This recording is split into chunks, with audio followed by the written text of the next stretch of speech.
بسم الله الرحمن الرحيم. قد أفلح المؤمنون الذين هم في صلاتهم خاشعون والذين هم عن اللغو معرضون والذين هم للزكاة فاعلون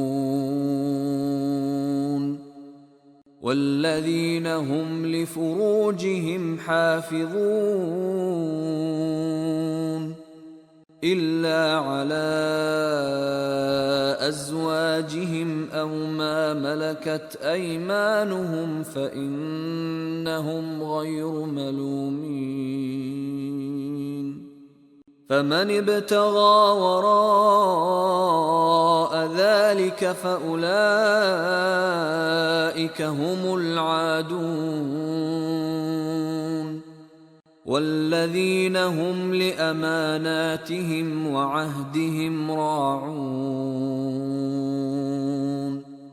والذين هم على صلواتهم يحافظون أولئك هم الوارثون الذين يرثون الفردوس هم فيها خالدون. ولقد خلقنا الإنسان من سلالة من طين ثم جعلناه نطفة في قرار مكين ثم خلقنا النطفة علقة فخلقنا العلقة مضغة فخلقنا المضغة عظاما فكسونا العظام لحما ثم أنشأناه خلقا آخر فتبارك الله أحسن الخالقين. ثم إنكم بعد ذلك لميتون ثم إنكم يوم القيامة تبعثون. ولقد خلقنا فوقكم 7 طرائق وما كنا عن الخلق غافلين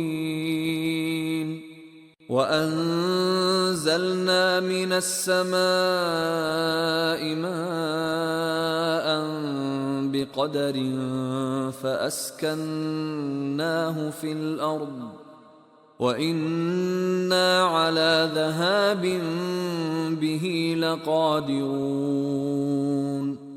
فأنشأنا لكم به جنات من نخيل وأعناب لكم فيها فواكه كثيرة ومنها تأكلون. وشجرة تخرج من طور سيناء تنبت بالدهن وصبغ للآكلين وإن لكم في الأنعام لعبرة نسقيكم مما في بطونها ولكم فيها منافع كثيرة ومنها تأكلون وعليها وعلى الفلك تحملون. ولقد أرسلنا نوحا إلى قومه فقال يا قوم اعبدوا الله ما لكم من إله غيره أفلا تتقون. فقال الملأ الذين كفروا من قومه ما هذا إلا بشر مثلكم يريد أن يتفضل عليكم ولو شاء الله لأنزل ملائكة ما سمعنا بهذا في آبائنا الأولين إن هو إلا رجل به جنة فتربصوا به حتى حين